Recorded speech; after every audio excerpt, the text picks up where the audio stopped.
El olor a sangre seca mezclado con heno viejo fue lo primero que sintió Tobías Mendoza al empujar la puerta chirriante del granero aquella madrugada de junio de 1947. El hacendado había salido de la casa grande a toda prisa, despertado por los ladridos desesperados de Trueno, su pastor alemán que nunca ladraba sin razón. La lámpara de aceite temblaba en su mano mientras sus ojos se acostumbraban a la oscuridad del galpón de madera. El viento frío de la sierra soplaba por las rendijas, trayendo consigo el silencio pesado de la noche.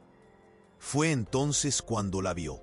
En el rincón más oscuro del granero, atada a una de las vigas de soporte con una gruesa cuerda de sisal, estaba Elena Cárdenas. El vestido floral azul que ella llevaba en la fiesta de San Juan 3 noches atrás, ahora colgaba en harapos sobre su cuerpo delgado. Los brazos finos mostraban marcas moradas de dedos, las muñecas estaban en carne viva por la fricción de la cuerda, y su rostro delicado estaba hinchado, con un corte profundo sobre la ceja izquierda. Pero fue la mirada lo que hizo que Tobías Mendoza sintiera una opresión en el pecho que llevaba 15 años tratando de olvidar. Aquellos ojos castaños, normalmente dulces y tímidos, estaban completamente vacíos. No había lágrimas, no había miedo, no había nada. Era la mirada de quien había muerto por dentro mientras el cuerpo se empeñaba en seguir respirando. Tobías soltó la lámpara en el suelo de tierra batida y corrió hacia la joven. Sus manos callosas de agricultor temblaban al desatar los nudos de la cuerda. Elena no reaccionó, no gritó, no se movió, no parpadeó. Cuando finalmente quedó libre, su cuerpo simplemente se desplomó hacia adelante, y el hacendado la sostuvo en sus brazos con cuidado, como quien sostiene algo sagrado y roto al mismo tiempo. La noticia se extendió por el pueblo antes incluso de que el sol saliera por completo. Tobías había mandado a su capataz, don Juvenal, a buscar al doctor Casiano a toda prisa, pero el médico trajo consigo más que su maletín negro de cuero. Trajo a doña Sebastiana, la partera y curandera respetada del pueblo, y sin querer, trajo también las miradas curiosas y las lenguas afiladas de media docena de mujeres que pasaban por allí en el momento exacto. Cuando doña Sebastiana examinó a Elena en la casa grande, en la habitación de huéspedes que Tobías había preparado apresuradamente, su rostro arrugado se cerró en una expresión de dolor y rabia contenida. El doctor Casiano apenas sacudió la cabeza y murmuró algo sobre llamar al comisario. Pero todos sabían que el comisario Romualdo era un hombre débil, más preocupado por no desagradar a los poderosos de la región que por hacer justicia de verdad. Elena continuaba en silencio absoluto. Se dejaba lavar, se dejaba vestir con un camisón limpio, se dejaba medicar, pero no emitía ni un solo sonido. Sus ojos permanecían fijos en algún punto distante, que solo ella podía ver. Doña Sebastiana hizo una oración fuerte. Pasó Ruda y Romero, pero cuando salió de la habitación, sus propias manos temblaban. En la amplia cocina de la hacienda, mientras Tobías preparaba café en la estufa de leña, la curandera habló en voz baja. El cuerpo sana, don Tobías, pero el alma de esa niña fue despedazada. Quien le hizo esto no es gente, es el diablo en forma de hombre. El hacendado, él conocía bien ese tipo de dolor, lo conocía demasiado bien, pero lo que estaba por venir sería aún peor que el crimen en sí. A la mañana siguiente, la casa de Elena Cárdenas, una casucha simple de 2 habitaciones a la entrada del pueblo, estaba rodeada de gente. La madre de la joven, doña Idalina, una mujer frágil de cabellos ya blancos y manos destruidas de tanto lavar ropa ajena, lloraba copiosamente en el hombro de su comadre, mientras repetía entre sollozos: mi niña inocente, ¿quién le hizo esto a mi niña? Los hermanos mayores de Elena, Antonio y Juan, hombres rudos que trabajaban en el aserradero, estaban trastornados de rabia. Querían sangre, querían justicia, querían un nombre para dirigir el odio que crecía en su pecho.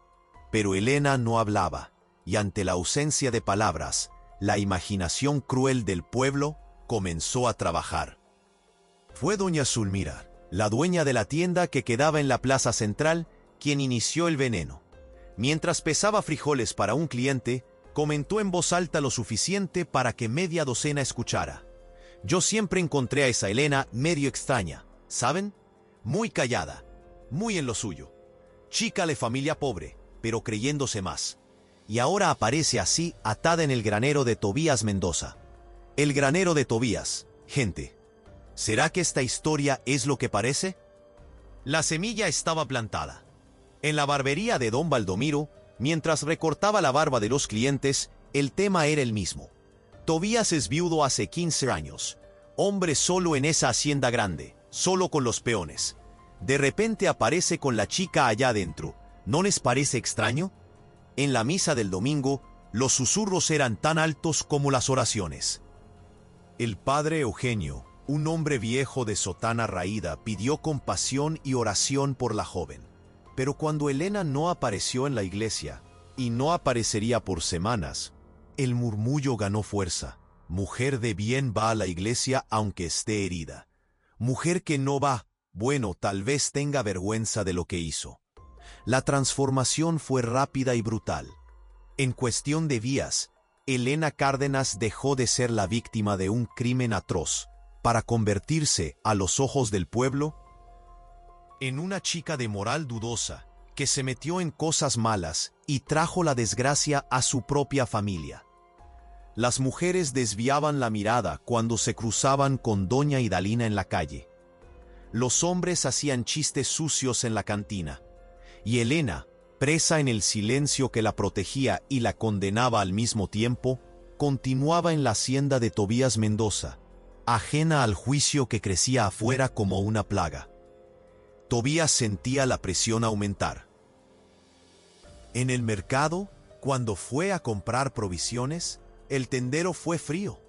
En la iglesia, doña Margarita, una de las beatas más influyentes, volteó la cara ostensiblemente cuando él pasó. Hasta Juvenal, su capataz fiel de 20 años, tuvo el coraje de preguntar: «Patrón, ¿estás seguro de lo que está haciendo? La gente está diciendo cada cosa». El hacendado miró profundo a los ojos del empleado y respondió con voz firme: «Yo sé exactamente lo que estoy haciendo, Juvenal. Y si alguien pregunta, usted dice que Elena Cárdenas está bajo mi protección. Y quien se meta con ella, se mete conmigo». Pero había algo que Tobías no le contaba a nadie.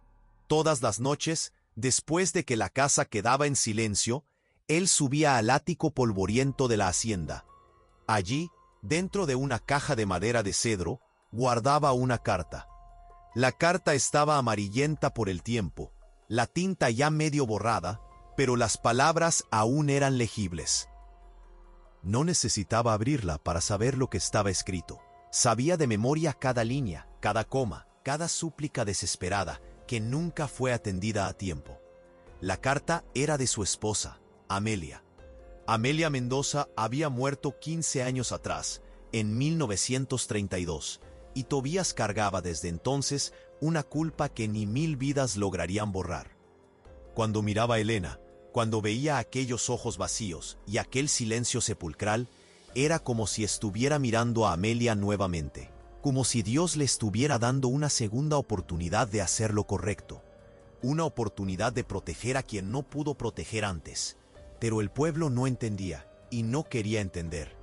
Una semana después de ser encontrada, Elena finalmente salió de la habitación. Era media tarde.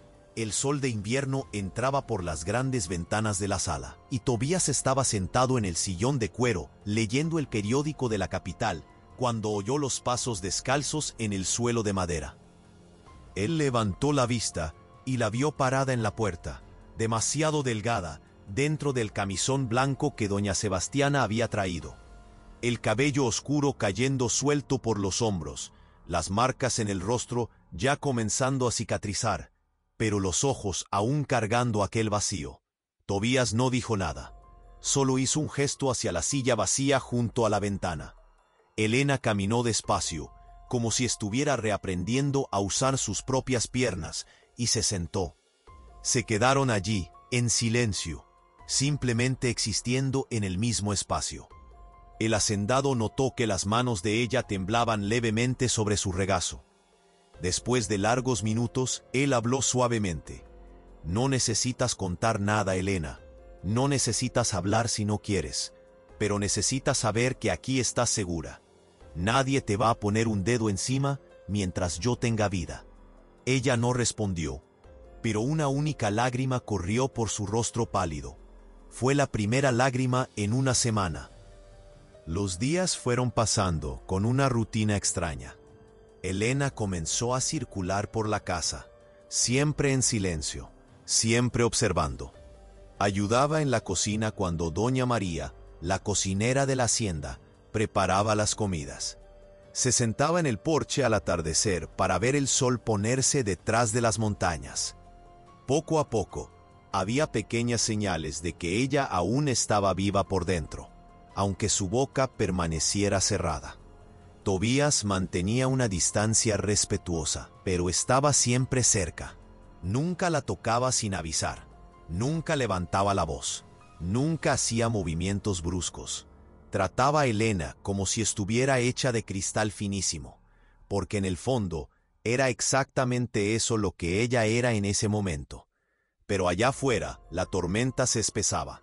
Doña Margarita y otras beatas del pueblo organizaron una comisión de moralidad y marcaron visita a la hacienda.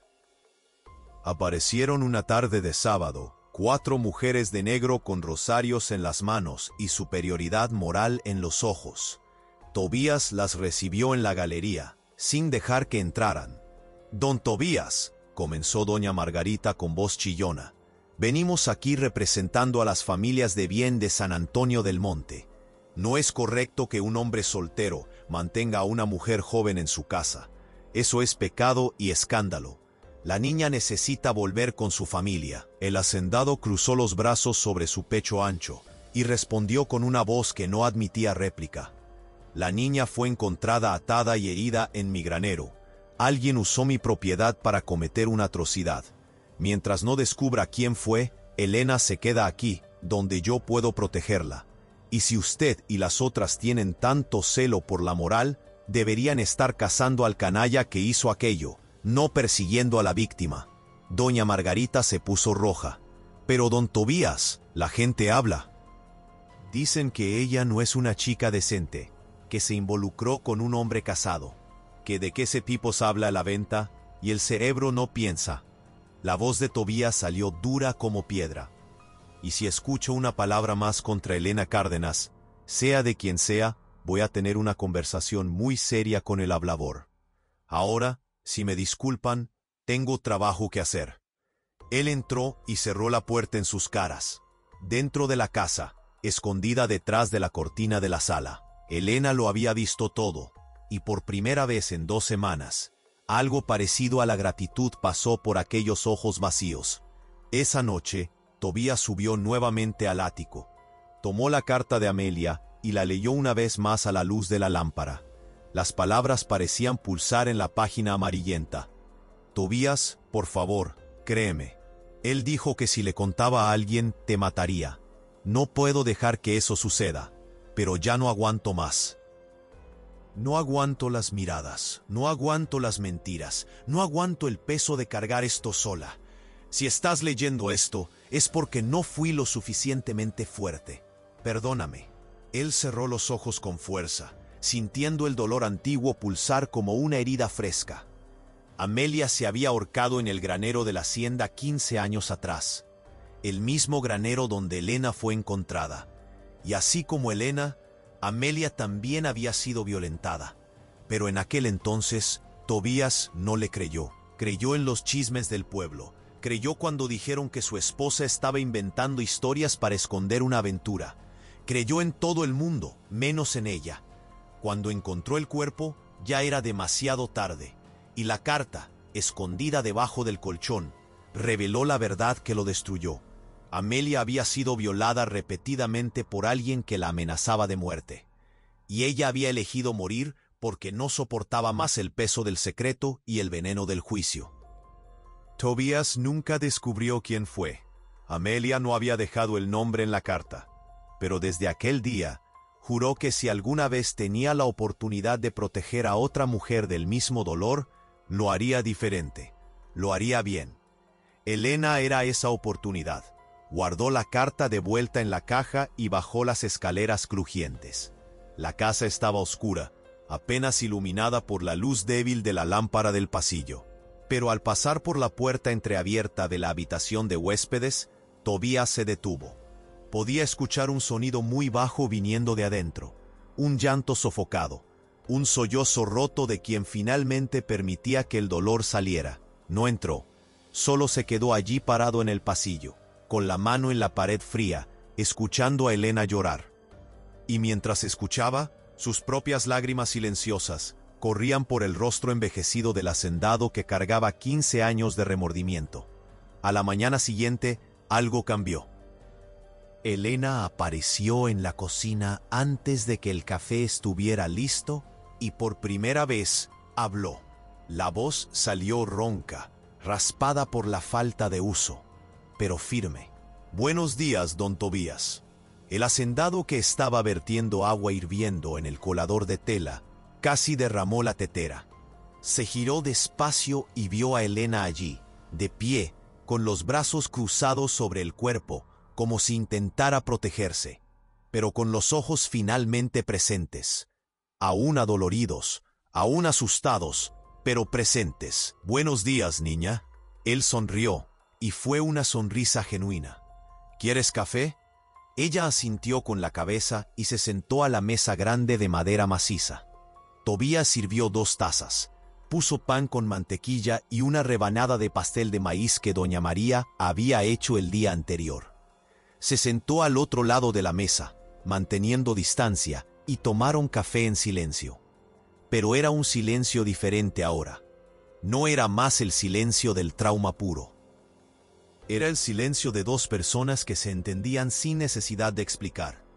Después de algunos sorbos, Elena habló de nuevo, la voz aún frágil. «¿Por qué está haciendo esto? ¿Por qué me ayuda?»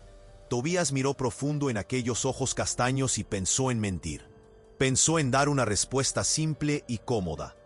Pero decidió que Elena merecía la verdad, al menos parte de ella, porque ya cometí el error de no creer en alguien cuando lo necesitaba. Y esa persona murió cargando el dolor sola.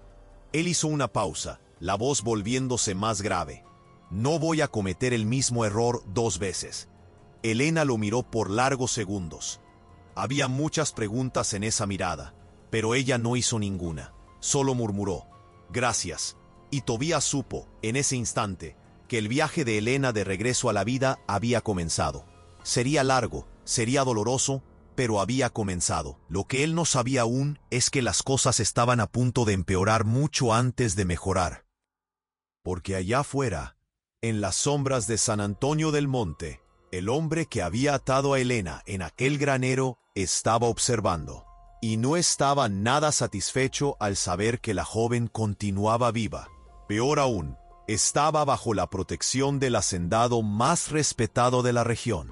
Necesitaría actuar. Y pronto.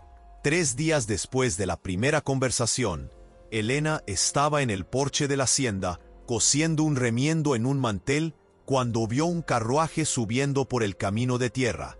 Su corazón se disparó. Reconoció el carruaje. Era del coronel Augusto Ferrera, el hombre más poderoso de San Antonio del Monte, dueño de 3 haciendas, del aserradero, de la mitad de las tierras cultivables y de la lealtad comprada del comisario Romualdo. Elena soltó la costura y entró corriendo a la casa. Encontró a Tobías en el despacho y logró apenas susurrar, con la voz temblando, «Él viene». Tobías frunció el ceño. «¿Quién?». El coronel Augusto. El hacendado se levantó inmediatamente, una expresión sombría cruzando su rostro. Tú quédate aquí adentro. Cierra la puerta de la habitación con llave. No salgas hasta que yo te llame. Elena obedeció sin cuestionar, pero algo en la forma en que Tobías habló, en la tensión que se apoderó de su cuerpo, hizo que su estómago se revolviera de miedo. Tobías salió a la galería y se quedó allí, de pie, esperando. El carruaje se detuvo frente a la casa y el coronel Augusto Ferrera bajó con la arrogancia de quien poseía el mundo. Era un hombre alto, fuerte a pesar de sus 50 y tantos años, bigote grueso y ojos claros que engañaban con su apariencia cordial. Vestía traje oscuro incluso en el calor y cargaba un bastón con empuñadura de plata, más por ostentación que por necesidad. «Tobías, mi amigo». La voz era grave, impostada. «Vine a hacer una visita al vecino». «Coronel». Tobías no bajó los escalones de la galería. No ofreció café, no hizo mención de cordialidad. «¿Qué lo trae por aquí?» Augusto subió los escalones despacio, con una sonrisa que no llegaba a los ojos. «Escuché que estás hospedando a la chica de los Cárdenas, la tal Elena. Vine a ofrecer ayuda». «¿Qué tipo de ayuda?» «Bueno, eres hombre soltero, Tobías. No se ve bien. La gente habla. Y tú sabes cómo valoro la moral y las buenas costumbres de nuestro pueblo». Él hizo una pausa teatral. «Tengo una propuesta. Puedo darle empleo a Elena en mi casa, en la cocina. Mi esposa doña Felicia necesita ayuda, y sería una caridad cristiana darle trabajo a la chica después del infortunio que sucedió». Tobías sintió cada músculo de su cuerpo ponerse tenso. Había algo mal en esa propuesta, algo muy mal. La forma en que el coronel decía el nombre de Elena, el brillo en los ojos, la insistencia. «Agradezco la oferta, pero Elena se queda aquí, se está recuperando». La sonrisa de Augusto vaciló. «Tobías, sé razonable. La chica necesita trabajar, necesita reconstruir su reputación. Quedarse aquí solo empeora la situación. Déjamelo a mí, yo me encargo». Dije que no. La voz de Tobías salió dura como granito. El silencio que se instaló fue pesado. El coronel Augusto enderezó los hombros y toda la falsa cordialidad se evaporó de su rostro. «Estás cometiendo un error, Tobías. Un error grande. En este pueblo, o estás conmigo o estás contra mí. Y tú sabes lo que pasa con quien está contra mí. ¿Es una amenaza? Es un consejo de amigo». Augusto dio un paso adelante, acercando su rostro. «Esa niña no vale la pena. Ella no es nadie.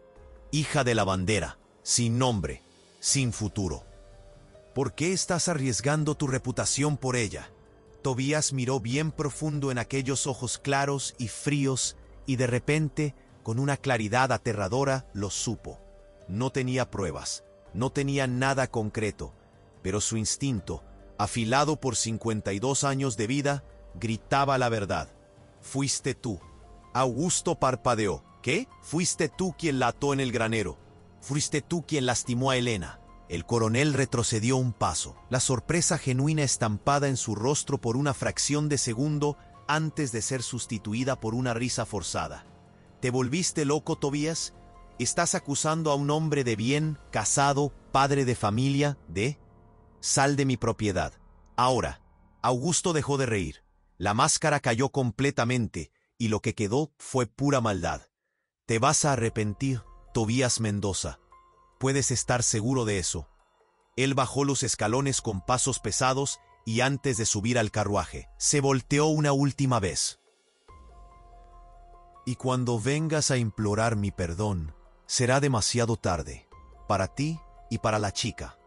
El carruaje partió levantando polvo del camino, y Tobías se quedó allí parado, el corazón latiendo fuerte, la certeza creciendo en su pecho. Era Augusto. Tenía que ser él. Tal vez fue él también quien... Amelia. El nombre de su esposa muerta explotó en su mente como un rayo. ¿Y si hubiera sido Augusto también con Amelia? ¿Y si el secreto que ella se llevó a la tumba fuera el nombre del coronel más poderoso de la región? Un hombre que nadie osaba enfrentar. Un hombre que compraba silencios y destruía a quien se oponía. Tobías entró tambaleándose a la casa y fue directo al despacho. Cerró la puerta con llave, abrió el cajón del escritorio y tomó el revólver calibre 38 que guardaba allí. Revisó las balas, todas en el tambor.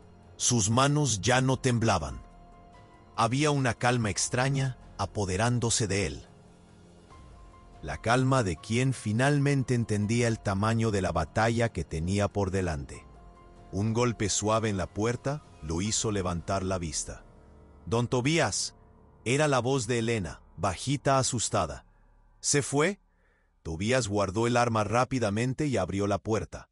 Elena estaba pálida, los ojos muy abiertos. «Se fue, se marchó». «¿Él? ¿Preguntó por mí?»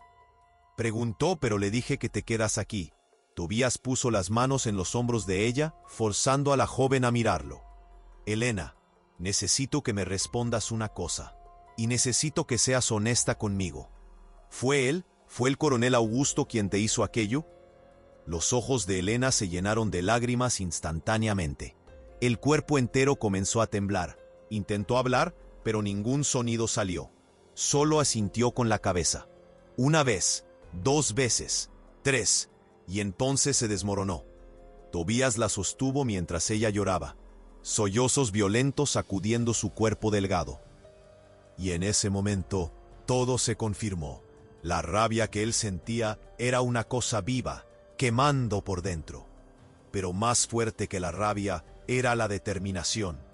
El coronel Augusto Ferrera había destruido a 2 mujeres que Tobías amaba.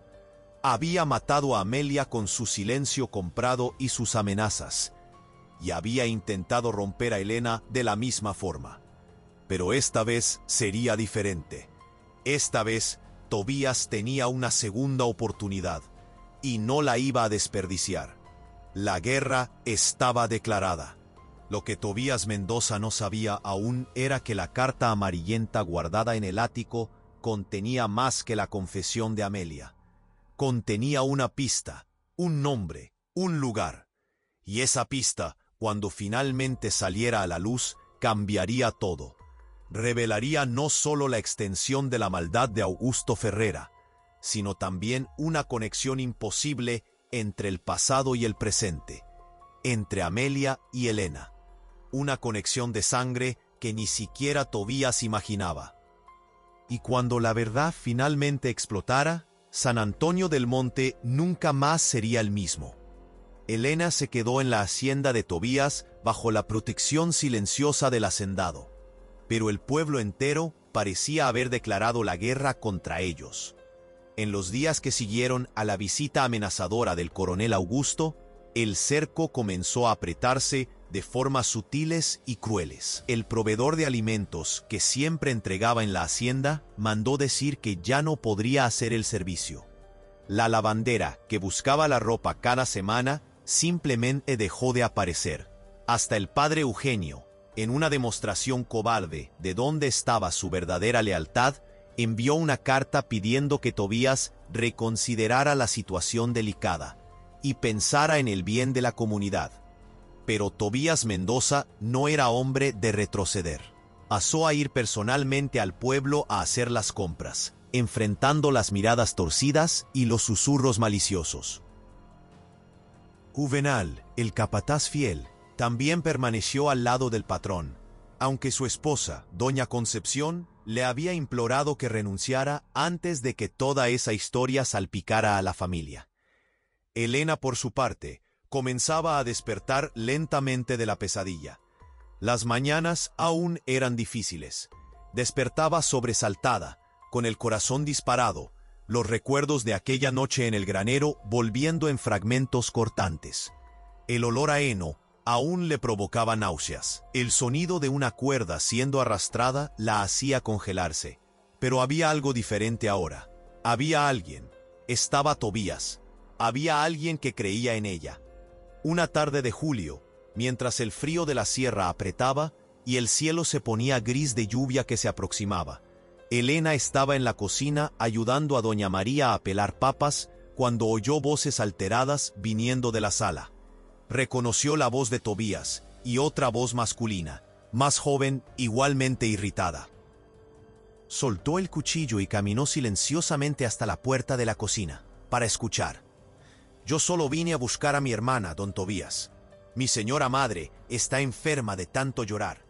La gente del pueblo no nos deja en paz. Necesito llevar a Elena a casa. Era Antonio, el hermano mayor de Elena. Un hombre fuerte de manos grandes de trabajador del aserradero, rostro quemado por el sol y ojos que cargaban rabia y frustración. Tobías mantenía la voz calmada, pero firme. Don Antonio, entiendo su dolor, pero Elena está segura aquí. En el pueblo, el hombre que le hizo aquello anda suelto. ¿Y si ella vuelve? ¿Y usted cree que aquí es más seguro? Antonio dio un paso adelante, señalando con el dedo. Usted está poniendo a mi hermana en una situación peor. Todo el mundo dice que ella es su amante, que usted se aprovechó de ella, que... Basta. La voz de Elena cortó el aire como una cuchilla. Los dos hombres se voltearon asustados. Ella estaba parada en la puerta de la sala, delgada, pálida, pero con la barbilla levantada en una demostración de coraje que le costaba cada gramo de fuerza que aún tenía. Antonio abrió mucho los ojos al ver a su hermana. Hacía semanas que no se veían, y la transformación era impactante. Elena parecía haber envejecido años en cuestión de días. Elena, la voz del hermano falló. Hermanita. Ella caminó despacio hasta quedar frente a él.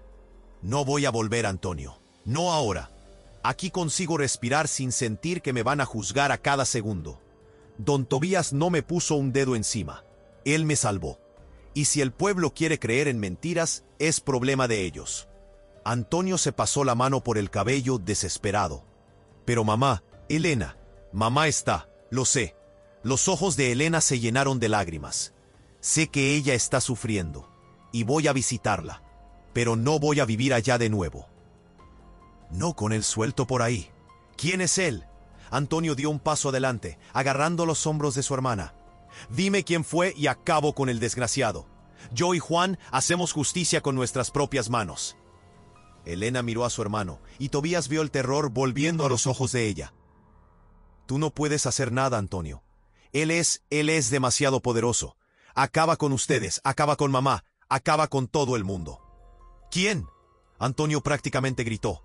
¿Quién, Elena? Pero ella solo sacudió la cabeza y retrocedió, los brazos cruzando sobre su propio cuerpo en aquel gesto de protección que ya era familiar. Tobías se adelantó y puso la mano en el hombro de Antonio, firme pero no agresivo. Don Antonio, cuando su hermana esté lista, ella va a hablar, pero no sirve de nada forzarla. Y si ustedes salen por ahí queriendo hacer justicia sin pruebas, van a terminar presos o muertos. Y ahí quien sufre más es su madre. Deje a Elena aquí un tiempo más. Deje que se recupere. Antonio miró del hacendado a su hermana, los ojos rojos de lágrimas contenidas. Yo solo quería protegerte, hermanita. Le prometí a papá, antes de que muriera, que cuidaría de ti. Elena se acercó y abrazó a su hermano, permitiéndose llorar en su hombro ancho. Me proteges creyendo en mí, solo eso ya es mucho. Antonio se fue con la promesa de que volvería el domingo con su madre para una visita. Cuando su carruaje desapareció en el camino de tierra, Elena se desplomó en una silla de la sala, temblando. Tobías sirvió un vaso de agua y se sentó en el sillón de enfrente, manteniendo una distancia respetuosa. Fuiste muy valiente hoy. Elena soltó una risa amarga. ¿Valiente? Me estoy muriendo de miedo, don Tobías. Miedo de que él descubra que hablé. Miedo de que él vuelva. Miedo de dormir y despertar atada de nuevo. Él no te va a atrapar de nuevo. Yo no lo permitiré. Usted no puede vigilarme cada segundo de cada día. Ella miró al hacendado con una mezcla de gratitud y desesperación. Y él tiene poder para hacer lo que quiera. El comisario trabaja para él. El juez es su compadre. La mitad del pueblo le debe dinero. ¿Cómo luchamos contra eso? Tobías se quedó en silencio por un largo momento. Entonces se levantó, fue hasta el estante de libros y volvió trayendo una pequeña caja de madera. Se sentó nuevamente y puso la caja sobre la mesa de centro entre ellos. Necesito contarte una historia, Elena. Una historia que pocos saben y que nunca le conté a nadie de verdad. Él respiró hondo. Hace 15 años, yo estaba casado. Mi esposa se llamaba Amelia. Ella era lo más precioso que yo tenía en la vida. Elena se inclinó hacia adelante, atenta. Amelia comenzó a cambiar un día. Se volvió callada, triste, se alejó de mí. Yo no entendía. Pensé que era enfermedad. Mandé llamar al médico, pero ella decía que todo estaba bien. Hasta que un día me buscó, llorando, y dijo que un hombre la había forzado. Dijo que había sido amenazada de muerte si le contaba a alguien. La voz de Tobías se volvió más grave, las palabras costándole salir. Yo no le creí, Elena. Que Dios me perdone, pero no le creí. La gente del pueblo ya estaba diciendo que ella tenía una aventura, que había sido vista conversando con un hombre cerca del río. Y yo, cobarde que fui, creí en el chisme en vez de creer en mi propia esposa. Elena se llevó la mano a la boca, los ojos muy abiertos. Amelia se suicidó 3 semanas después. Se ahorcó en el granero, el mismo granero donde tú fuiste encontrada. Una lágrima corrió por el rostro envejecido del hacendado. Y ella dejó una carta diciéndomelo todo, implorándome que le creyera, perdonándome por no haberle creído antes. Él abrió la caja despacio y sacó el papel amarillento, extendiéndolo hacia Elena. Ella no dejó el nombre del hombre. Tenía miedo de que yo me matara intentando vengarla, pero siempre sospeché de quién era. Y cuando el coronel Augusto apareció aquí el otro día, cuando vi la forma en que dijo tu nombre, tuve la certeza. Elena tomó la carta con manos temblorosas y leyó. Las palabras de Amelia Mendoza parecían saltar del papel, dolor crudo impreso en tinta descolorida. Cuando terminó, las lágrimas corrían libremente por su rostro. Por eso usted me está ayudando, porque no pudo ayudarla a ella. Es más que eso. Tobías tomó la mano de Elena, la primera vez que la tocaban de forma deliberada. Es porque sé lo que es cargar la culpa de no haber hecho lo correcto, y no voy a dejar que eso suceda de nuevo. Augusto ya destruyó a una mujer que yo amaba. No va a destruir a otra. Elena apretó la mano del hacendado, y en ese momento se formó una alianza que iba más allá de la protección.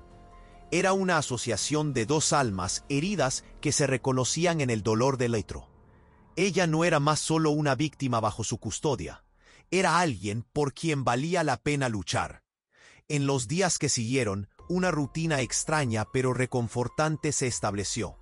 Elena pasó a ayudar más en la casa, no porque fuera obligada, sino porque mantenerse ocupada ayudaba a mantener a los demonios a distancia. Cosía la ropa de Tobías, ayudaba a doña María en la cocina, cuidaba de las gallinas en el patio. Pequeños actos de normalidad que poco a poco iban reconstruyendo a la persona que ella había sido. Tobías, por su parte, comenzó a enseñar a Elena a leer mejor. Ella sabía lo básico, pero él trajo libros de la biblioteca que mantenía en el despacho.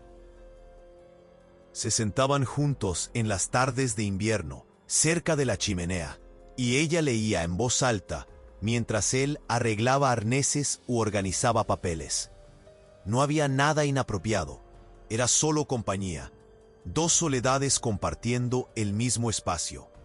Una tarde, Elena estaba leyendo un cuento cuando se detuvo en medio de una frase y miró a Tobías.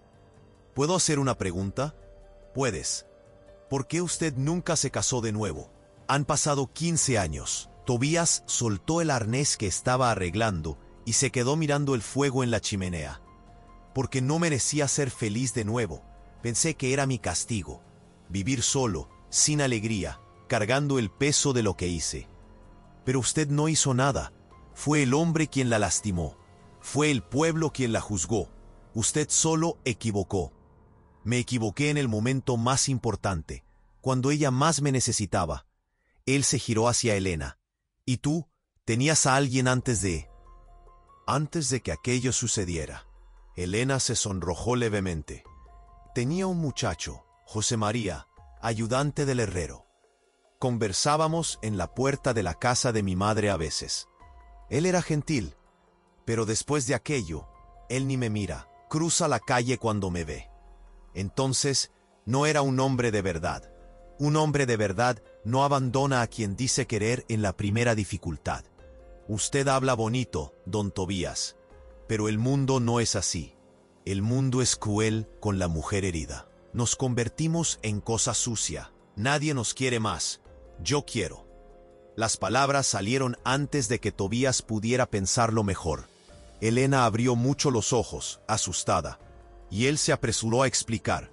Quiero que te quedes aquí, no como empleada, no como un favor, sino como alguien que tiene lugar aquí, alguien que pertenece aquí. Elena se quedó en silencio, los ojos fijos en el libro abierto en su regazo. Cuando finalmente habló, la voz era bajita. La gente va a hablar aún más. Que hablen. Dejé de importarme por lo que el pueblo piensa. No sé si puedo ser tan valiente. Ya lo eres, Elena. Estás aquí, aún de pie después de lo que pasaste. Si eso no es coraje, no sé lo que es. Esa noche, por primera vez desde que llegó a la hacienda, Elena durmió sin despertar gritando. Y Tobías, en la habitación de al lado, también durmió en paz por primera vez en 15 años. Pero la calma no duraría. El domingo siguiente, conforme a lo prometido, Antonio apareció en la hacienda trayendo a su madre. Doña Idalina era una mujer pequeña, encorvada por los años de trabajo pesado, los cabellos completamente blancos recogidos en un moño apretado, los ojos hinchados de tanto llorar. Cuando vio a Elena en la galería, soltó el bastón y corrió con una agilidad que la edad no sugería. Mi hija querida. Se abrazaron y lloraron juntas, un llanto de alivio y dolor mezclados. Tobías y Antonio se quedaron a distancia, dando espacio para el momento. Doña Idalina sostuvo el rostro de Elena entre sus manos callosas y la examinó como si estuviera comprobando cada detalle. ¿Estás bien? ¿Estás comiendo bien? ¿Este hombre te trata bien? Estoy bien, mamá. Don Tobías él es bueno. Él me salvó. Doña Idalina miró al hacendado con ojos llenos de lágrimas y gratitud. Caminó hasta él y tomó su mano con fuerza sorprendente. Dios lo bendiga, don Tobías. Usted está haciendo lo que mis hijos varones no lograron. Está protegiendo a mi niña. Antonio pareció avergonzado con el comentario, pero no replicó. En el fondo, sabía que era verdad. Pasaron la tarde entera juntos. Doña María preparó un almuerzo abundante. Y por primera vez en semanas, Elena rió. Fue una risa pequeña, por causa de una historia tonta que Antonio contó sobre Juan, intentando impresionar a una chica en el pueblo, y cayendo dentro de la fuente de la plaza. Pero era un sonido tan bonito que Tobías sintió el pecho calentarse. Pero la tarde no terminaría bien. Cuando doña Idalina y Antonio se estaban preparando para irse, un grupo de hombres a caballo apareció en el camino. Eran 5 jinetes, todos armados, liderados por el hijo del coronel Augusto, un joven de unos 20 años llamado Mateo Ferrera. Él era lo opuesto a su padre en apariencia, delgado, de cabello negro liso y ojos oscuros, pero tenía la misma crueldad en la mirada. Tobías se adelantó, poniéndose entre los jinetes y su casa. ¿Qué quieren aquí? Mateo sonrió, pero era una sonrisa de cobra. Mi padre mandó un recado, don Tobías. Dijo que usted tiene una semana para mandar a la chica lejos. Si no la manda, él va a tener que tomar medidas. Y usted sabe cómo mi padre toma medidas. Puede decirle a su padre que Elena Cárdenas se queda aquí el tiempo que ella quiera. Y si él o ustedes pisan mi propiedad de nuevo sin ser invitados, van a salir de aquí con plomo en el cuerpo. Los jinetes intercambiaron miradas entre sí. Uno de ellos, un hombre gordo de barba roja, se rió. El viejo se cree valiente. Tobías no respondió. Solo mantuvo los ojos fijos en Mateo. El joven sostuvo la mirada por algunos segundos. Luego escupió en el suelo. Usted fue avisado. Lo que pase después, la culpa es suya. Tiró de las riendas del caballo y el grupo partió, levantando polvo. Antonio estaba pálido. Don Tobías, esa gente es peligrosa. El coronel Augusto ya mandó romper piernas de gente que le debía dinero. Ya prendió fuego a la casa de quien desobedeció. Usted no puede. Sé exactamente quién es y de qué es capaz. Tobías miró a Elena. que estaba congelada de miedo en la galería. Y por eso mismo no voy a retroceder. Doña Idalina se acercó al hacendado, la voz temblando. Don Tobías, yo agradezco todo lo que usted está haciendo, pero no puedo dejar que usted muera por culpa de mi hija. Tal vez sea mejor que ella se vaya. Tal vez necesitemos huir, ir a otro pueblo. ¿Y empezar todo de nuevo? ¿Con él suelto, impune, libre para hacerle eso a otra chica? Tobías sacudió la cabeza. No, doña Idalina, esto termina aquí, de una forma u otra. Cuando la madre y el hermano se fueron, la casa quedó pesada de tensión. Elena apenas tocó la comida de la cena. Se quedó sentada a la mesa, moviendo los frijoles en el plato con el tenedor, los ojos distantes. «Él te va a matar», dijo ella de repente, la voz sin emoción. «El coronel Augusto te va a matar por mi culpa. Nadie va a morir. ¿Cómo puede tener tanta certeza?» Tobías se levantó y fue hasta el estante. Tomó algo que estaba escondido detrás de los libros y volvió.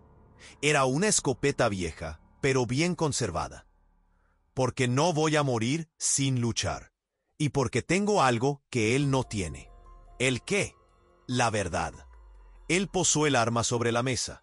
Y la verdad siempre vence al final. Puede tardar, pero vence. Elena miró la escopeta y después al hombre que se había convertido en su única protección en este mundo cruel. «Tengo miedo, don Tobías. Miedo de que él haga con usted lo que hizo conmigo. O peor». Tobías se arrodilló al lado de la silla de ella, quedando a la altura de los ojos de Elena. «Escucha, viví 15 años con miedo. Miedo de enfrentar la verdad. Miedo de buscar justicia para Amelia. Y ese miedo me transformó en un fantasma. En un hombre muerto por dentro. Pero tú me trajiste de vuelta, Elena. Me diste una razón para luchar de nuevo. Así que no voy a dejar que el miedo venza una vez más». Ella puso la mano en el rostro de él, un gesto de ternura que sorprendió a los dos. «No quiero perderlo a usted. No me vas a perder». Pero incluso mientras decía eso, Tobías sabía que la batalla que se aproximaba sería la más difícil de su vida. El coronel Augusto Ferrera no era hombre de aceptar insultos, y cuando hombres poderosos se sentían amenazados, no había límite para la destrucción que podían causar. Lo que Tobías no imaginaba es que la respuesta del coronel vendría mucho más rápido de lo que él esperaba, y vendría de una forma que él jamás podría prever. 3 noches después, Elena despertó con olor a humo. Se sentó en la cama, el corazón ya disparado, el instinto gritando peligro. Corrió hasta la ventana, y lo que vio hizo que su sangre se helara. El granero estaba en llamas. Las llamaradas enormes iluminaban la noche oscura, y ella podía escuchar a los caballos relinchando desesperados allá adentro. «¡Don Tobías!». Ella corrió descalza por el pasillo, golpeando la puerta del hacendado. «¡Fuego! ¡El granero se está incendiando!». Tobías despertó instantáneamente, ya vistiéndose mientras corría. Bajaron las escaleras a tropezones y cuando llegaron afuera, el calor era sofocante. Juvenal y los otros peones ya estaban allí, intentando desesperadamente abrir las puertas del granero para salvar a los animales, pero las cadenas estaban cerradas por fuera. «Rompieron el candado y pusieron otro», gritó Juvenal por encima del ruido de las llamas. «No puedo abrir». Tobías tomó un hacha y comenzó a romper la madera de la puerta, pero estaba tardando demasiado. Elena oyó los gritos de dolor de los animales y no lo pensó 2 veces. Corrió hacia la parte trasera del granero, donde sabía que había una abertura pequeña, una trampilla usada para tirar heno. Se arrastró por allí, entrando directo en el infierno. «Elena, no», gritó Tobías, pero era tarde. Dentro del granero, el humo era denso, el calor insoportable. Elena se cubrió la nariz y la boca con el borde del camisón y se arrastró por el suelo, donde el aire era un poco mejor. Logró llegar hasta los caballos. 3 de ellos, locos de terror, presos en sus establos. Con dedos temblorosos abrió los cerrojos. Los animales se dispararon en pánico, casi atropellándola en la carrera hacia la salida que Tobías había logrado abrir a hachazos. Pero cuando Elena intentó salir también, una viga en llamas cayó justo frente a ella, bloqueando el camino. Ella retrocedió, tosiendo violentamente, los ojos ardiendo. el mundo comenzó a girar. Sus rodillas flaquearon. Fue entonces cuando unos brazos fuertes la agarraron. Tobías había entrado corriendo, ignorando las llamas, ignorando el peligro, ignorando todo excepto la necesidad de sacar a Helena de allí. Él la cargó en brazos, protegiendo el cuerpo de ella con el propio, y corrió a través de las llamas hasta lograr salir por la puerta destruida. Se desplomaron los dos en el suelo, tosiendo, cubiertos de hollín. Juvenal les echó agua para apagar las brasas que se habían pegado a la ropa. Helena miró a Tobías y vio que él tenía quemaduras en los brazos, ampollas comenzando a formarse en la piel. «Usted está herido». «No es nada». Él estaba mirando el granero, que ahora se derrumbaba en llamas. El mismo granero donde Amelia murió. El mismo granero donde Helena fue encontrada, quemándose hasta no quedar nada. Fue entonces cuando Tobías notó, en la entrada de la propiedad, aún visible a la luz de las llamas, un caballo parado, y montado en él, observando la destrucción, estaba el coronel Augusto Ferrera. Ni siquiera intentó esconderse. Quería que Tobías supiera quién había sido. Era un aviso. Era una declaración de guerra. Los ojos de los dos hombres se encontraron a través de la distancia y del humo. Augusto levantó la mano en un gesto de despedida, casi cortés, y después giró el caballo y partió en la oscuridad. Tobías intentó levantarse para ir tras él, pero Helena lo sostuvo. «No, él quiere eso. Quiere que usted vaya solo en la oscuridad. Es una trampa». Ella tenía razón, y Tobías lo sabía, pero la rabia quemaba más fuerte que las brasas alrededor. En aquel momento, mirando su granero convertirse en cenizas, mirando a Helena cubierta de hollín y sangre de tanto toser, Tobías Mendoza tomó una decisión. No importaba lo que costara, no importaba lo que necesitara hacer. El coronel Augusto Ferrera iba a pagar por todo lo que había hecho. Y la carta de Amelia, quemada junto con el granero, no sería más necesaria. Porque Tobías iba a conseguir algo mejor. Iba a conseguir que Helena hablara. Y cuando ella hablara, cuando contara todo públicamente, no habría dinero o poder suficiente para salvar a Augusto. La verdad estaba a punto de explotar, y San Antonio del Monte iba a tener que elegir, quedarse del lado del poderoso o del lado de lo que era correcto. El amanecer llegó gris y frío sobre los escombros humeantes del granero. Helena no había dormido. Se había quedado sentada en el porche de la casa grande, envuelta en una manta, observando las últimas brasas morir mientras el sol se empeñaba en salir por detrás de las montañas. Tobías estaba a su lado, los brazos vendados por doña María, que había pasado la noche cuidando las quemaduras. Ninguno de los dos hablaba. No había palabras para la furia que compartían. Juvenal se acercó con los otros peones, todos con rostros sombríos. «Patrón, los caballos están bien, asustados pero vivos». Pero el granero no sobró nada, y encontramos esto atorado en la cerca. Él extendió un pedazo de tela negra. Tobías lo tomó y lo examinó. Era parte de una camisa fina, cara, del tipo que solo los hombres ricos usaban, y había bordado en ella, en hilo dorado casi invisible, las iniciales AF. Augusto Ferrera no estaba ni intentando esconderse. «Él quiere que yo vaya tras él», murmuró Tobías, la voz peligrosamente calmada. «Quiere que pierda la cabeza y haga alguna estupidez». «¿Y usted no va a caer en esa, verdad, patrón?», preguntó Juvenal preocupado. Tobías miró a Helena. Ella estaba pálida, los ojos fijos en las ruinas del granero. El mismo granero donde todo había comenzado. El mismo lugar que representaba todo el dolor, toda la violencia, toda la injusticia. Y ahora había sido quemado, como si Augusto quisiera borrar cualquier evidencia de sus crímenes. «No», respondió Tobías finalmente, «no voy a caer. Porque voy a hacer algo que él no espera». Helena giró el rostro hacia él. «¿Qué? Voy hasta la capital. Voy a buscar al fiscal del estado. Voy a hacer esto de la manera correcta. Don Tobías, usted sabe que el fiscal también tiene negocios con el coronel», comenzó Juvenal, pero Tobías lo cortó. El doctor Olimpio Gómez es un hombre serio. Siempre lo fue. Si llegamos a él con pruebas, con testimonio, ¿de quién?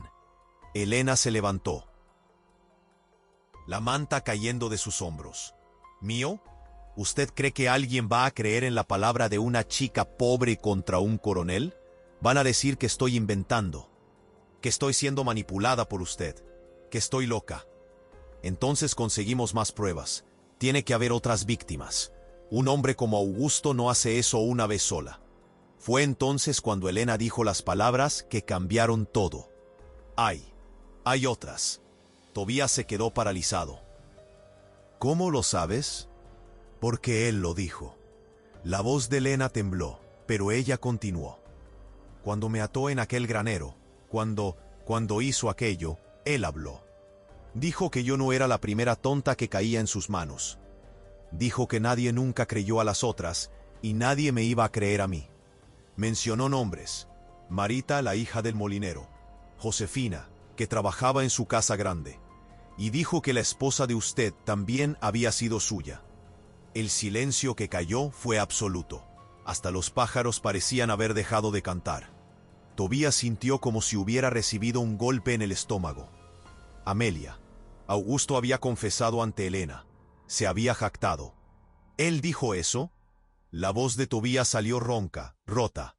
Elena asintió, lágrimas corriendo. Dijo que ella era bonita pero débil. Dijo que ella no aguantó la presión. Yo lo siento mucho, don Tobías. Debí haberlo contado antes, pero tenía tanto miedo. Tobías se tambaleó hasta la silla y se sentó pesadamente. Juvenal puso la mano en el hombro del patrón, sin saber qué decir. Pero fue Elena quien se acercó, se arrodilló frente al hacendado y sostuvo sus manos vendadas. Podemos hacer esto, don Tobías. Podemos juntarlas a todas. Yo voy a hablar. Y si las otras también hablan, él no va a tener a dónde correr. Tobías miró profundo en los ojos castaños de ella, y vio determinación donde antes solo había miedo. Elena estaba lista para enfrentar al monstruo, y él no la iba a dejar hacer eso sola. Entonces es eso lo que haremos. Encontramos a las otras mujeres, juntamos los testimonios, y enterramos a ese desgraciado. En los 2 días siguientes, comenzó la investigación silenciosa. Tobías y Elena fueron hasta la casa del molinero, un hombre viejo y encorvado que vivía en los límites del pueblo. Cuando preguntaron por su hija Marita, el hombre se puso pálido y le cerró la puerta en la cara. Pero su esposa, doña Ana, salió por la puerta trasera y los encontró en el camino. Marita huyó hace 3 años, contó ella, la voz baja, los ojos llenos de dolor antiguo. Fue después de que el coronel, después de que sucedió. Ella intentó hablar, pero nadie le creyó. Dijeron que ella era liviana, que había provocado. El cura dijo que era pecado de ella. La niña enloqueció de desesperación y huyó una noche. Nunca más volvió. Ni sé si está viva. Elena sostuvo la mano de la mujer. Yo le creo, porque él hizo lo mismo conmigo. Doña Ana abrió mucho los ojos. ¿Usted es la chica de los Cárdenas? ¿La que fue encontrada en el granero? Soy yo. Y voy a hacer que él pague por lo que hizo con todas nosotras. La mujer lloró, abrazó a Elena con fuerza y antes de irse, susurró: Josefina está en el convento de las Hermanas Carmelitas, en la ciudad vecina. Ella se refugió allí después de que sucedió con ella también.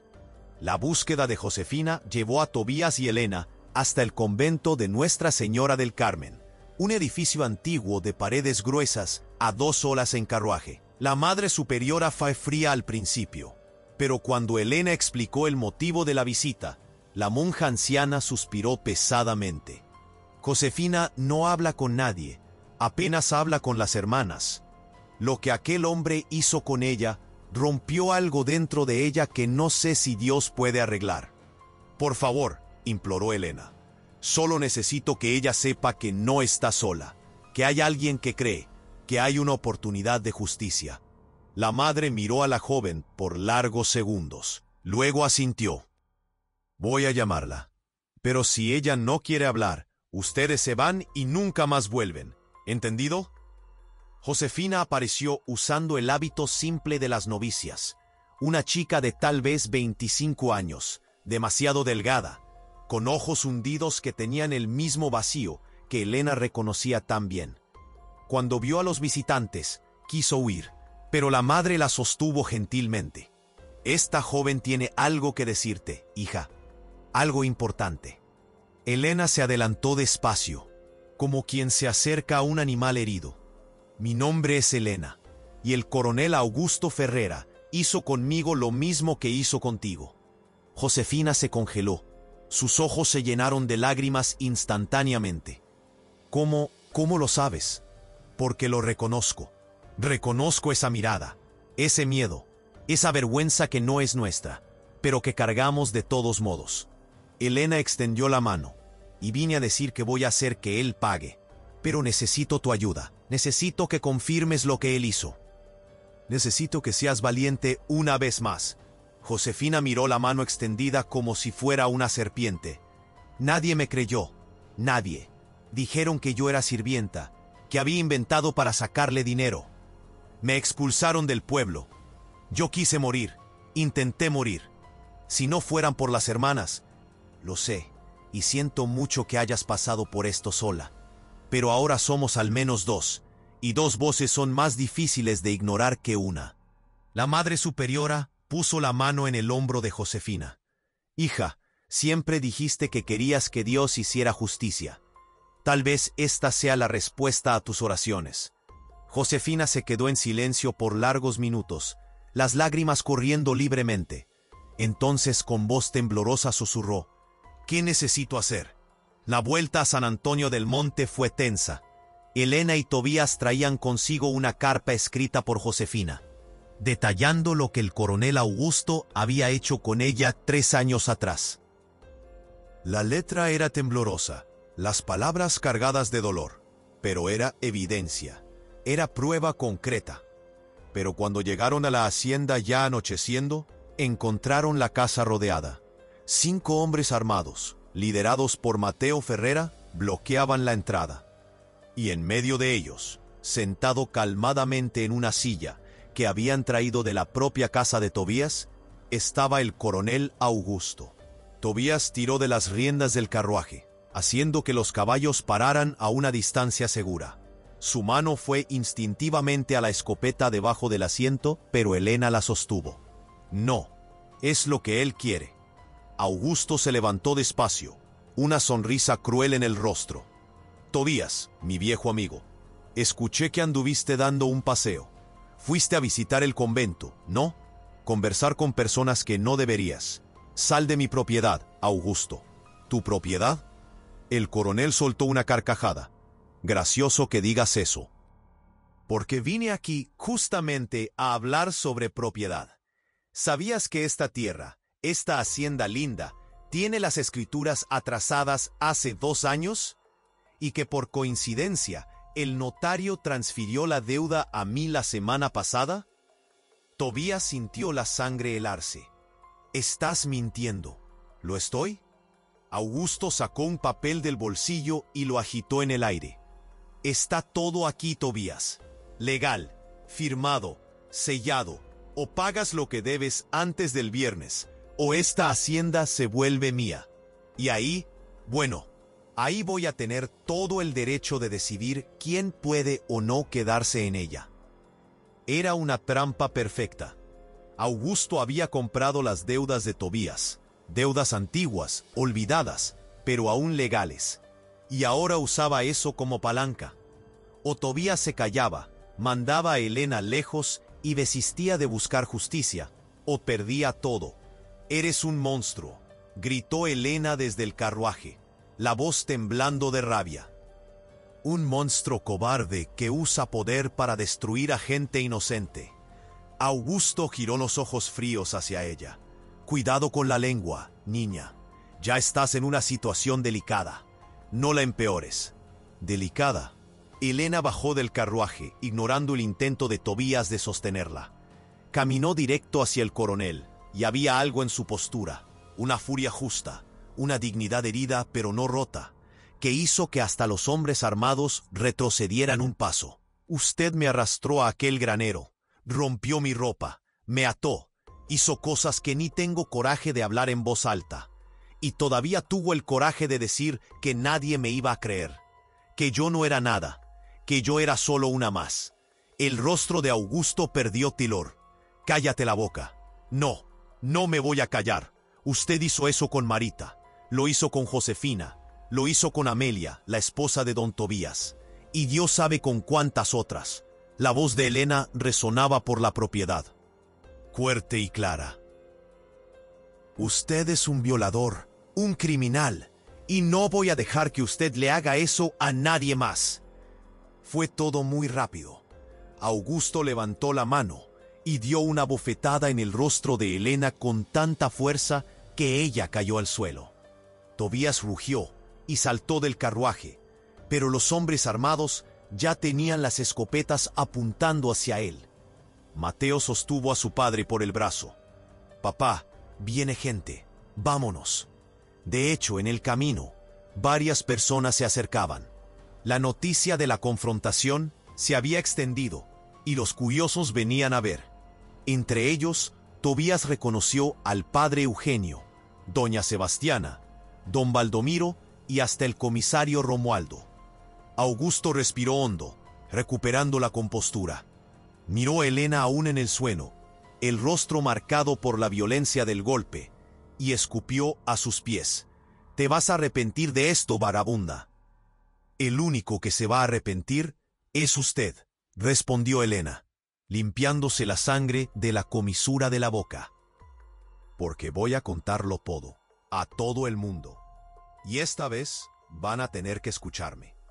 Augusto y sus hombres montaron en los caballos y partieron, pero no antes de que el coronel gritara a los curiosos que se acercaban. «Esta chica está loca, está calumniando a un hombre de bien. Ustedes son testigos». Pero algo había cambiado. Tal vez fuera el coraje crudo de Elena. Tal vez fuera la bofetada que todos habían visto. Tal vez fuera simplemente que alguien finalmente había hablado en voz alta lo que muchos sospechaban en silencio. Pero cuando Tobías ayudó a Elena a levantarse, doña Sebastiana se acercó y puso el chal sobre los hombros de la joven. «Yo te creo, niña». Y entonces, sorprendentemente, doña Idalina, la madre de Elena, que había llegado corriendo al oír el escándalo, se adelantó y dijo alto: «Mi hija no es mentirosa, nunca lo fue. Si ella dice que fue él, fue él». Uno por uno, otros comenzaron a murmurar concordancia. No todos.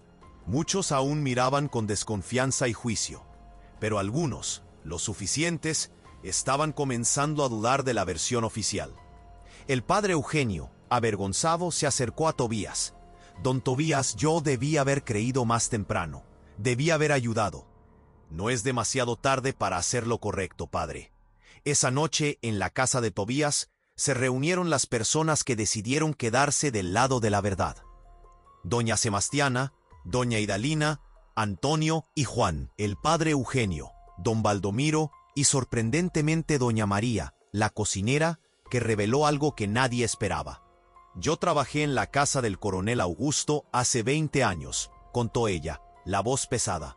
«Vi cosas que nunca tuve el coraje de hablar. Él siempre fue así. Siempre creyó que podía hacer lo que quisiera con mujer pobre. Tuvo una empleada, Clotilde era su nombre, que desapareció después de que él...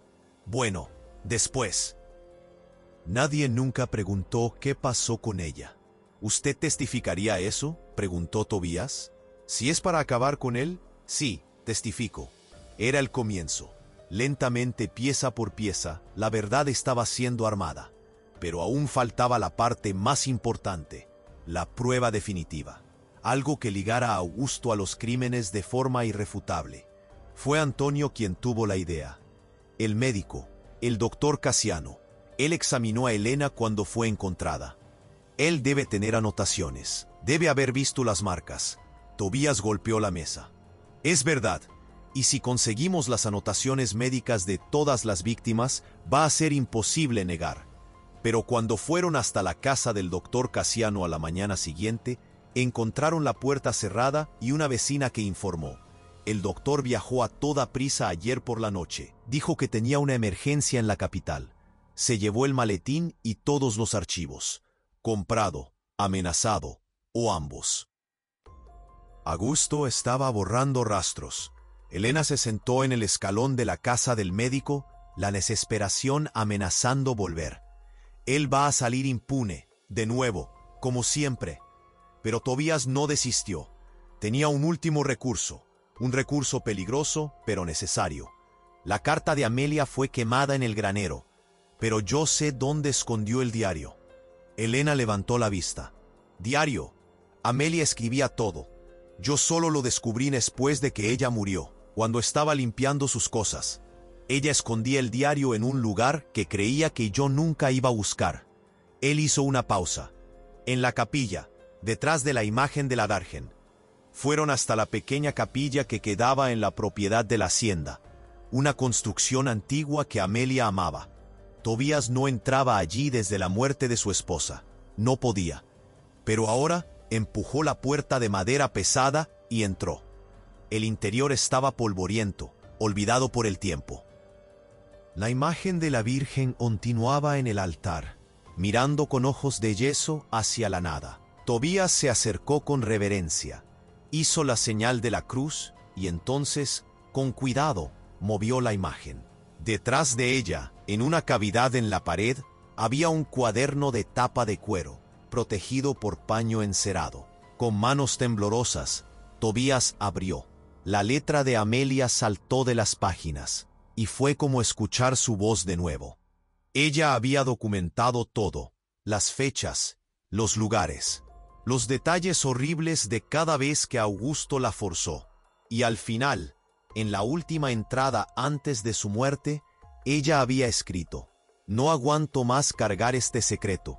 Él dijo que si yo contaba, mataría a Tobías, mataría a mi familia. Y yo le creo, porque ya vi lo que él hace con quien lo desafía. Pero la verdad necesita existir en algún lugar. Entonces escribo aquí, donde sé que un día será encontrada. El coronel Augusto Ferrera es un monstruo. Y espero que cuando esta verdad salga a la luz, él pague por todo lo que hizo no solo conmigo, sino con todas las otras, porque sé que existen otras. Siempre existen otras con hombres como él. Que Dios me perdone por la cobardía de no haber sido más fuerte, y que perdone a Tobías por no haberme creído cuando intenté contar. Tobías cerró el diario, lágrimas corriendo libremente ahora. Elena puso la mano en su hombro, y se quedaron allí, en el silencio de la capilla, compartiendo el dolor, y por primera vez, la esperanza real de justicia. Lo tenemos, susurró Elena. Finalmente lo tenemos. Pero hacer que la justicia sucediera sería la parte más difícil, porque Augusto aún tenía poder, aún tenía dinero, aún tenía hombres armados dispuestos a hacer cualquier cosa por él. Y los hombres desesperados son los más peligrosos. El enfrentamiento final estaba llegando. Y San Antonio del Monte tendría que decidir, de una vez por todas, si iba a continuar permitiendo que un monstruo gobernara sus vidas, o si iba a tener el coraje de enfrentarlo. La respuesta vendría más temprano de lo que todos esperaban, y sería violenta.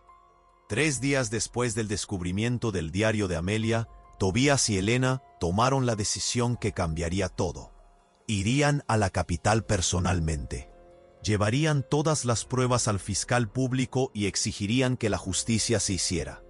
No importaba más el riesgo, no importaban más las amenazas.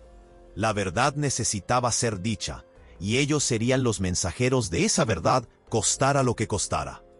En la mañana de la partida, la casa estaba llena de gente. Doña Idalina preparó un paquete con pan, queso y dulce para el viaje. Antonio y Juan insistieron en ir junto armados para protección. Doña Sebastiana los bendijo con ramas de romero y agua bendita, murmurando oraciones antiguas. Hasta el padre Eugenio apareció, trayendo una carta firmada por él atestiguando el buen carácter de Elena y testimoniando los eventos que presenció. Están haciendo lo correcto, dijo el padre, la voz embargada. Y yo debería haber hecho esto hace mucho tiempo. Que Dios los proteja en el camino. Tobías apretó la mano del padre. Luego miró a Elena. Ella estaba vestida con un vestido simple pero digno que doña Sebastiana había cosido, el cabello recogido en un moño, el rostro aún marcado por la bofetada de Augusto, pero los ojos, los ojos eran diferentes. No había más vacío, había determinación, había fuego. ¿Lista?, preguntó él. Lista. Subieron al carruaje, con Antonio y Juan a caballo detrás de ellos. El camino hacia la capital tomaría el día entero, y necesitarían pasar la noche en una posada a medio camino. Pero mientras el carruaje comenzaba a bajar el camino de tierra de la hacienda, Elena miró hacia atrás una última vez. Miró la casa grande donde había encontrado refugio. Miró las ruinas del granero, ahora cubiertas de maleza. Miró la capilla donde el secreto de Amelia había sido guardado por 15 años. «No tengas miedo», dijo Tobías suavemente como si leyera sus pensamientos. «Volveremos, y cuando volvamos va a ser diferente». El viaje fue tranquilo hasta media tarde. El camino serpenteaba por las montañas, pasando por pequeños pueblos y haciendas aisladas. El sol de agosto brillaba fuerte, pero el viento frío de la sierra hacía el viaje soportable. Elena incluso logró relajarse un poco, observando el paisaje, recordando cómo era estar en el mundo sin miedo constante. Fue cuando atravesaban un tramo más estrecho del camino, bordeado por bosque cerrado de ambos lados, que todo se desmoronó.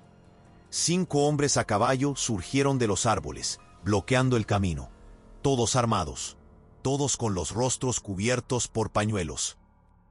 Pero Elena reconoció los ojos de Mateo Ferrera inmediatamente.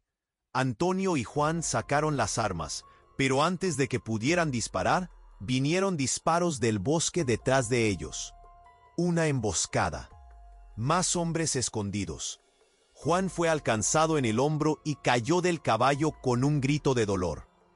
Antonio logró disparar una vez antes de ser derribado también, no herido mortalmente, sino noqueado por un golpe en la cabeza. Tobías intentó sacar la escopeta de debajo del asiento del carruaje, pero Mateo ya estaba a su lado, apuntando un revólver a su cabeza.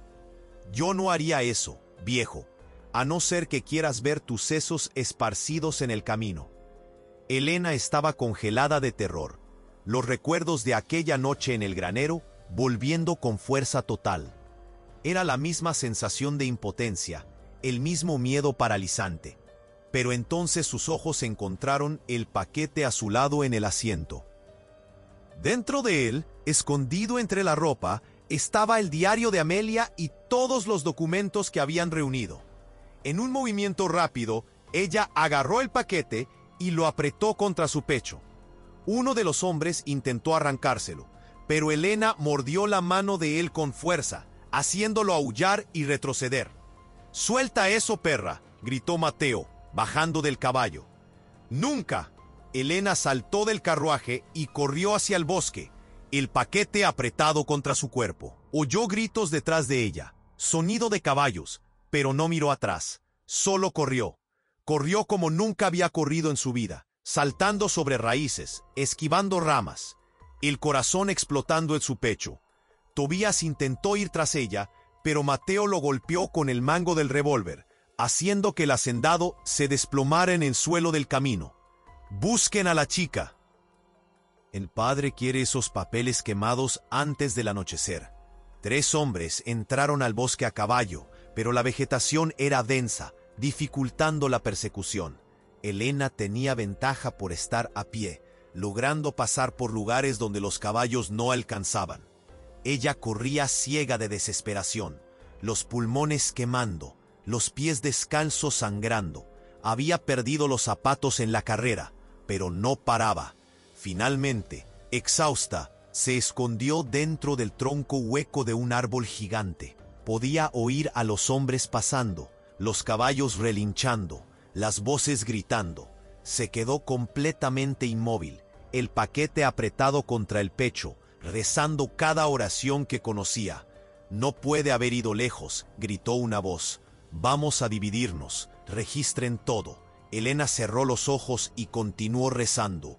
Virgen de Guadalupe, protégeme. Santa Lucía, escóndeme. San Jorge, defiéndeme.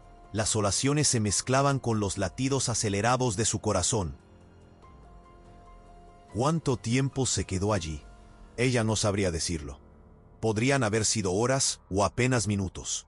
Pero eventualmente, los sonidos de la persecución se fueron alejando. Ella esperó hasta que el silencio fue absoluto. Solo el canto de los pájaros y el viento en los árboles. Cuando finalmente salió del escondite, el sol ya se estaba poniendo. Estaba perdida, herida, sangrando, pero tenía el paquete, tenía las pruebas, y tenía que llegar a la capital, no importara lo que sucediera. Caminó por el bosque hasta encontrar un arroyo. Bebió agua, lavó las heridas de los pies, rasgó un pedazo de la enagua para hacer vendajes improvisados. Entonces, usando el sol poniente como guía, comenzó a caminar en la dirección que creía ser la capital. La noche cayó completamente, y Elena continuó caminando. La luna llena iluminaba el camino lo suficiente para que ella no tropezara. Los pies dolían tanto que ella ya ni sentía más. Era solo una caminata mecánica. Un pie delante del otro, el paquete apretado contra el pecho, la determinación siendo la única cosa que la mantenía de pie. Fue cuando ya estaba amaneciendo que vio luces adelante. Una pequeña villa. Se tambaleó hasta la primera casa y golpeó la puerta. Una mujer anciana atendió, asustada con la aparición.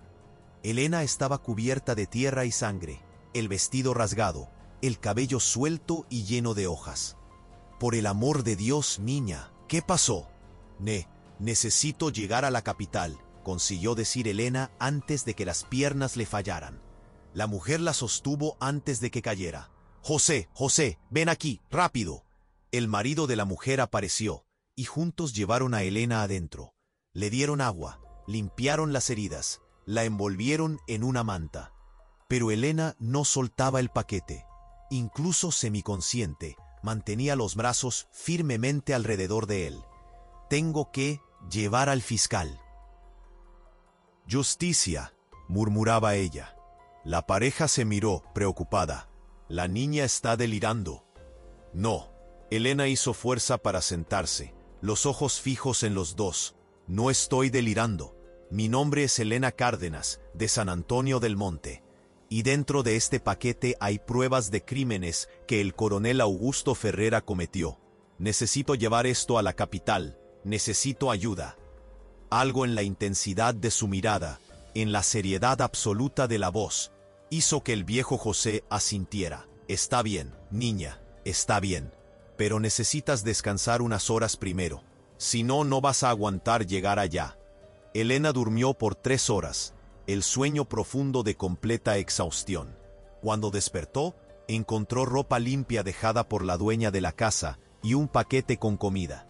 Su anfitriona explicó que José había ido hasta la villa vecina a buscar un carruaje prestado para llevarla a la capital.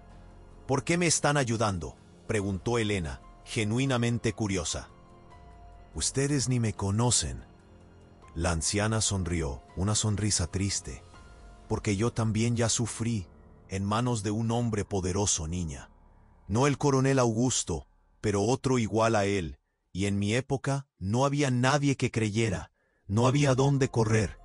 Entonces, si puedo ayudarte a conseguir justicia, voy a ayudar, aunque sea solo eso lo que haga bien en la vida. Elena abrazó a la mujer con fuerza, las dos llorando juntas, 2 generaciones de dolor que se encontraban y se reconocían. José volvió con el carruaje al mediodía, e inmediatamente partieron hacia la capital. El viaje tomaría más de 4 horas, pero finalmente, al final de la tarde, las torres de la catedral de la capital aparecieron en el horizonte. Elena nunca había visto la capital. Era tan grande, tanta gente, tantos edificios. Pero José conocía el camino hasta el tribunal. Detuvo el carruaje frente al imponente edificio de piedra y ayudó a Elena a bajar. «Lo vas a lograr, niña». «Lo siento». Elena miró el edificio, respiró hondo y entró. Dentro, todo era confuso. pasillos llenos de gente, abogados de traje, funcionarios corriendo de un lado a otro. Ella detuvo a un hombre de mediana edad y preguntó dónde quedaba la oficina del fiscal público. Segundo piso, última puerta a la izquierda, pero necesita cita. Elena ya estaba subiendo las escaleras. Cuando llegó a la puerta de la oficina del doctor Olimpio Gómez, la secretaria intentó impedir su entrada. La señorita no puede entrar así, el doctor está. Pero Elena empujó la puerta y entró. Dentro de la oficina amplia, un hombre de unos 50 años, cabellos grises, gafas en la nariz, miró sorprendido a la joven que acababa de invadir su despacho. ¿Quién es la señorita y qué? Mi nombre es Elena Cárdenas, dijo ella, la voz firme a pesar del cansancio. Y vengo de San Antonio del Monte para hacer una denuncia formal contra el coronel Augusto Ferrera por los crímenes de violación, amenaza, intento de homicidio y obstrucción de la justicia. El fiscal se quitó las gafas despacio. Señorita, esas son acusaciones muy serias. Lo sé. Elena puso el paquete sobre su mesa. Y tengo pruebas. Tengo declaraciones de otras víctimas. Tengo el diario de una mujer que él destruyó hasta que ella se quitó la propia vida. Tengo testigos. Y tengo mi propia historia. El doctor Olimpio abrió el paquete y comenzó a leer. Primero, el diario de Amelia. Después la carta de Josefina. Después los testimonios reunidos. Su rostro se fue poniendo cada vez más serio, las manos temblando ligeramente mientras pasaba las páginas. Cuando terminó, miró a Elena por largos segundos. Señorita Cárdenas, ¿sabe lo que está haciendo? ¿Sabe el poder que el coronel Augusto tiene? Él tiene amigos en todos lados, inclusive aquí. Lo sé, pero la verdad necesita ser más fuerte que su poder. Necesita serlo. El fiscal se quedó en silencio, claramente luchando internamente. Elena vio el momento exacto en que él tomó la decisión. El momento en que eligió hacer lo correcto, no lo que era políticamente conveniente. Está bien. Él se levantó, guardó todos los documentos en una carpeta de cuero. Voy a emitir una orden de prisión contra Augusto Ferrera. Y voy personalmente a San Antonio del Monte para arrestarlo. Pero señorita Elena, esto va a causar un terremoto. Necesita estar preparada. Estoy preparada. Y no estoy sola. El doctor Olimpio tomó el teléfono, uno de los pocos que existían en la ciudad, y comenzó a hacer llamadas. Primero al juez estatal, después a la fuerza policial de la capital, organizando una operación. Mientras él hablaba, Elena se sentó en una silla y por primera vez en días se permitió sentir alivio. Lo había logrado. Contra todas las probabilidades, lo había logrado.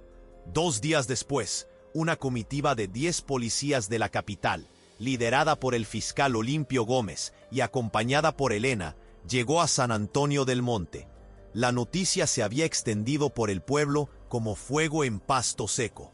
Cuando los caballos y carruajes de la policía entraron en la calle principal, la mitad de la población estaba en las aceras observando.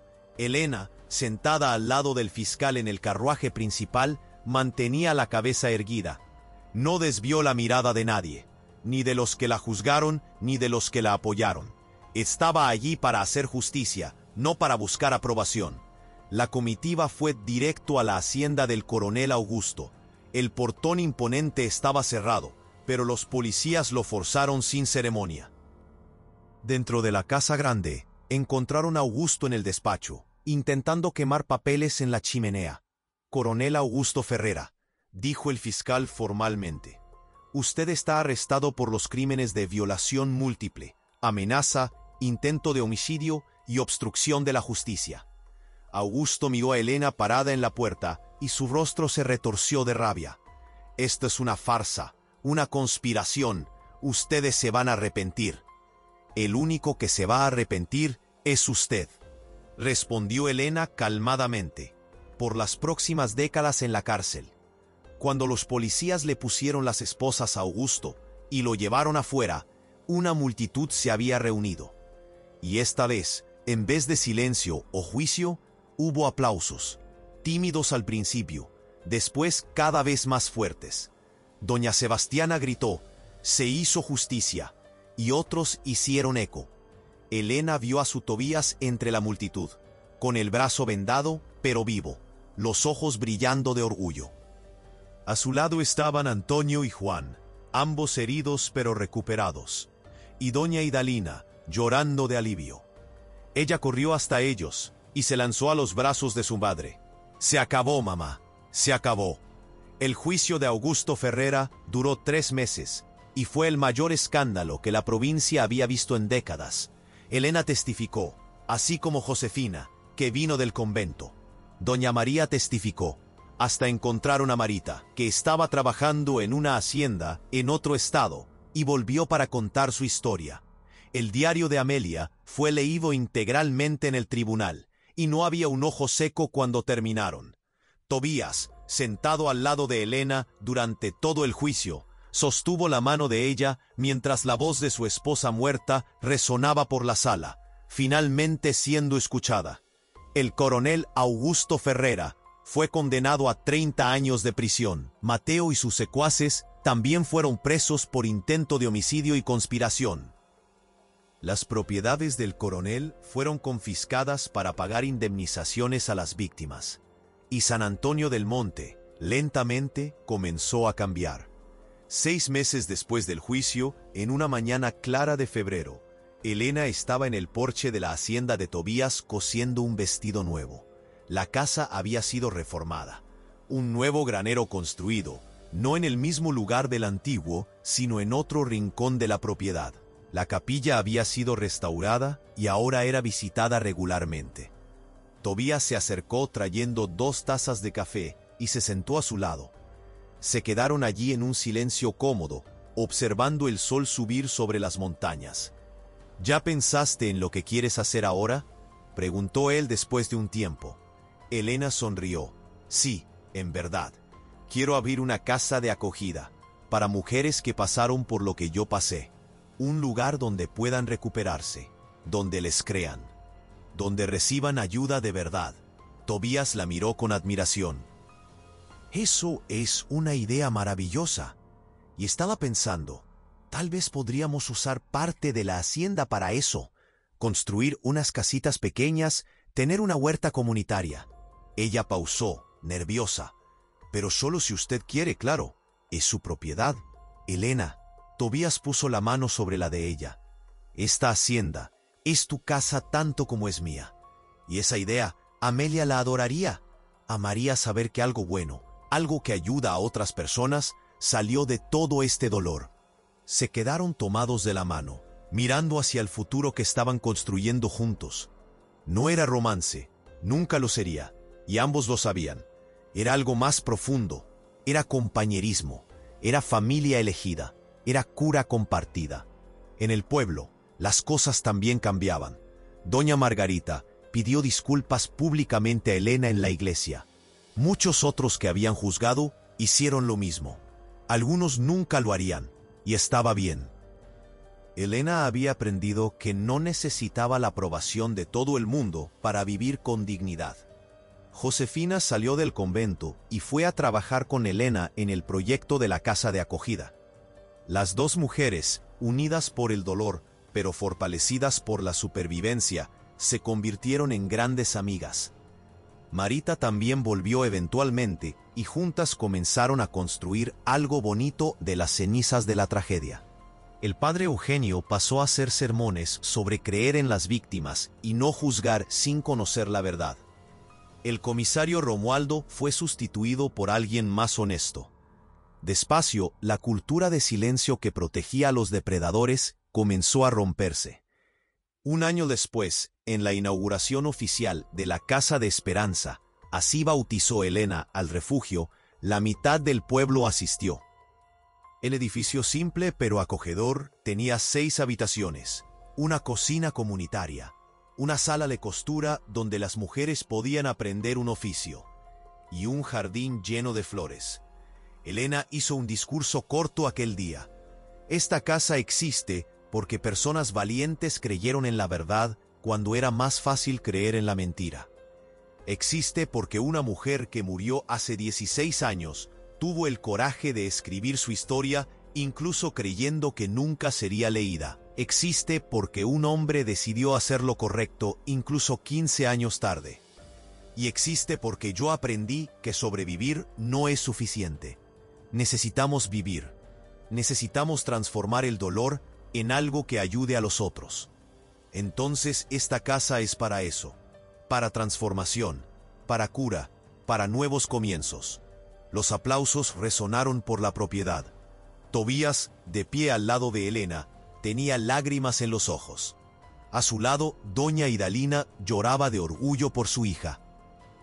Y en aquella tarde, mientras el sol se ponía sobre San Antonio del Monte, mientras mujeres y niños llenaban el jardín de la Casa de Esperanza con risas y conversaciones, Elena miró hacia atrás por última vez. Miró hacia el camino de tierra que la había traído hasta aquí. Miró hacia las montañas que testificaron su sufrimiento y su victoria. Miró hacia el granero nuevo, construido sobre un pasado que nunca sería olvidado, pero tampoco definiría más el futuro. Y entonces se giró hacia el frente, hacia las mujeres que estaban llegando, buscando refugio, hacia el trabajo que necesitaba ser hecho, hacia la vida que estaba apenas comenzando, porque Elena Cárdenas había descubierto algo fundamental. La verdad siempre sale a la luz. Puede tardar, puede costar caro, puede doler en el proceso, pero sale.